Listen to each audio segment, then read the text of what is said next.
Uma mulher de 30 anos possui atrativos irresistíveis para um rapaz. Nada há mais natural, mais poderosamente urdido e mais bem pré-estabelecido do que as dedicações profundas de que a sociedade nos oferece tantos exemplos entre uma mulher como a Marquesa e um jovem como Carlos de Vandenesse. De fato, uma donzela tem demasiadas ilusões, demasiada inexperiência. É o sexo o grande cúmplice do seu amor, para que um homem possa se sentir lisonjeado, enquanto a mulher conhece toda a extensão dos sacrifícios que tem a fazer. Uma é arrastada pela curiosidade por seduções estranhas às do amor, a outra obedece a um sentimento consciencioso. Uma cede, a outra escolhe. Esta escolha já não é por si uma imensa lisonja? Dotada de um saber quase sempre caramente pago por desgostos, dando-se, a mulher experiente parece dar mais do que a si própria, enquanto a donzela, ignorante e crédula, nada sabendo, nada pode comparar nem apreciar, ela aceita o amor e estuda-o.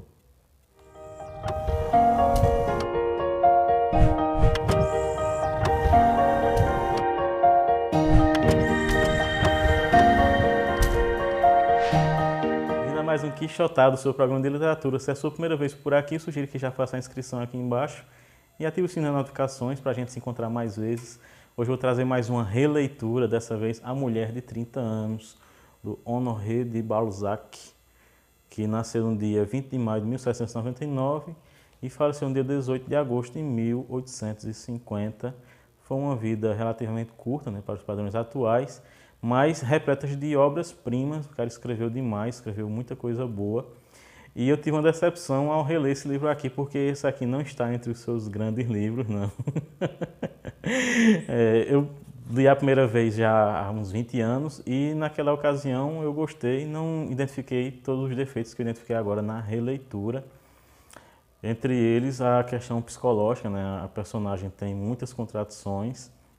Geralmente, quando eu vou fazer uma releitura, eu procuro um outro texto, ou ler no original, ou então, no caso do francês que eu não leio, procurar uma outra tradução. No caso, eu estava relendo pela mesma obra que eu li a princípio, né, essa da Abril Cultural, com a tradução da Gisele Donat Soares, e então eu não estava gostando, fui procurar a edição das obras completas, né, da Comédia Humana, com a introdução do Paulo Ronay. E na introdução, então, eu percebi por que eu não estava gostando do livro, porque eu estava vendo tantos defeitos nele. O que acontece é que esse livro aqui foi publicado entre 1828 e 1842. Em 1842 saiu a edição com os 6 capítulos, as 6 partes reunidas, mas ele foi publicado, na verdade, originalmente como contos separados, e então os problemas dele como romance estão justamente aí. O Balzac nunca conseguiu tratar essa edição com um carinho que era devido, né, para poder transformar num romance.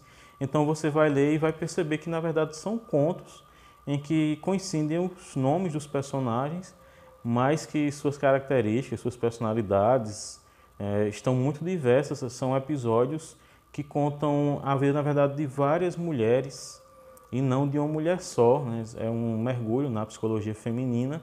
Mas você vai perceber que a Júlia do primeiro capítulo não é a Júlia do terceiro ou do quinto.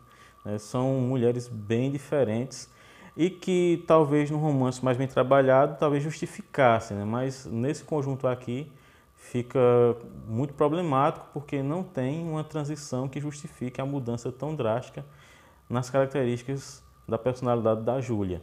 Por exemplo, ela está completamente apaixonada pelo coronel na primeira parte, decide casar-se com ele, mesmo que o pai dela a advirta, né, de que talvez não seja um bom casamento. Já na segunda, recém-casados, ela já está totalmente entediada, já mal fala com ele. E lá pela quinta parte, eles já com filhos, de repente ela se senta na sala e sorri com carinho para o mesmo. Então, são reações muito contraditórias.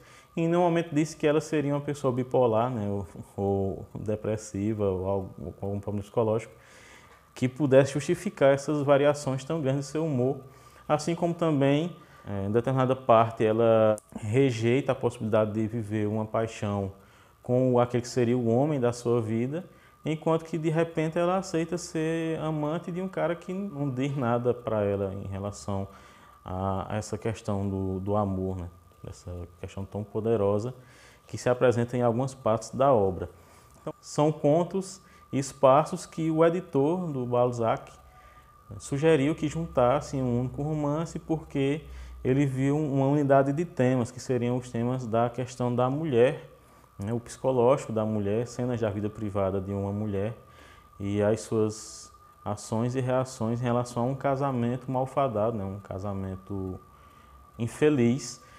E o Balzac traz aqui algumas coisas muito geniais e talvez por isso essa obra seja tão conhecida, apesar de ser, dentro das que eu li dele, aquela que está mais mal ajambrada. Mas ele traz algumas coisas, por exemplo, essa leitura que eu fiz no início do vídeo, né, ele traz alguns estudos psicológicos e alguns discursos da Júlia são muito interessantes em relação ao casamento, à infelicidade da mulher ao se casar, né, ela compara inclusive com uma prostituição. Se você localizar a obra ali, os textos escritos entre 1820 e 1840, vai perceber que são textos dentro de um país católico revolucionários, né? Porque de certa forma eles defendem o divórcio, né? Defendem o fim da infelicidade matrimonial e dentro dos países católicos era algo inédito, né? Esse tipo de defesa. E a Júlia se torna também um personagem pioneiro porque ela é uma personagem que vem antes de Madame Bovary, de Ana Karenina, e dessas personagens tão poderosas, femininas, que no século XIX fizeram a grande literatura nessa questão do adultério feminino. E a gente poderia colocar aí até a Capitu, né, do Machado de Assis. Um problema também do enredo desse livro é que ele tem uma coisa muito folhetinesca, que é esse episódio da pirataria, e aí gera um monte de coincidência. Eu não vou aqui estragar a leitura para vocês, não vou entregar tudo.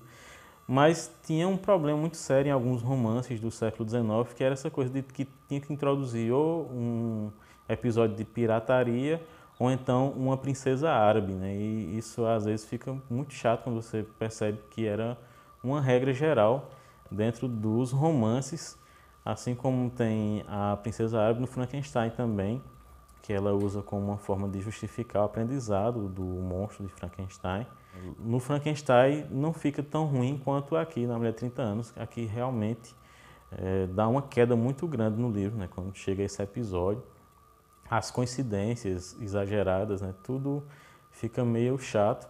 Outra coisa também que é contraditória nesse livro é que a Júlia, em determinados capítulos, só tem uma filha, a Helena, e em outros ela tem vários filhos. Mas todos esses defeitos passaram despercebidos para mim na minha primeira leitura. Eu era um leitor ainda muito cru ali no final da adolescência, quando eu li pela primeira vez. Só que um defeito de construção eu já tinha percebido desde então, né? Ficou muito limpo na minha memória, né? Como eu tinha prestado atenção nisso na minha primeira leitura, que foi a mudança de narrador.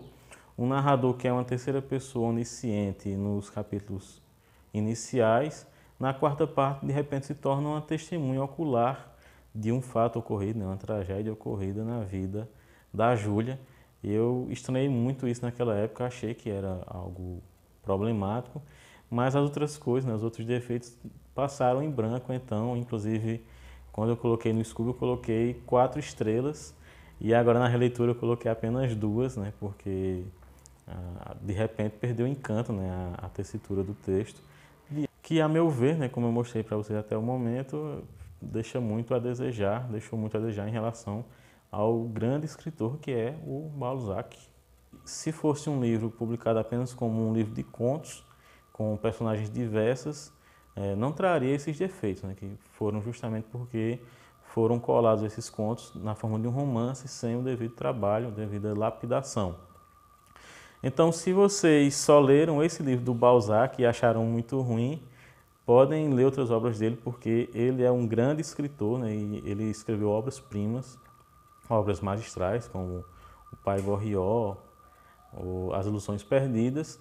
E se você leu e gostou desse livro, então pode continuar lendo Balzac, porque você vai encontrar obras maravilhosas. Espero que vocês tenham gostado do vídeo. Se gostaram, não esqueça de se inscrever, de curtir, comentar, compartilhar.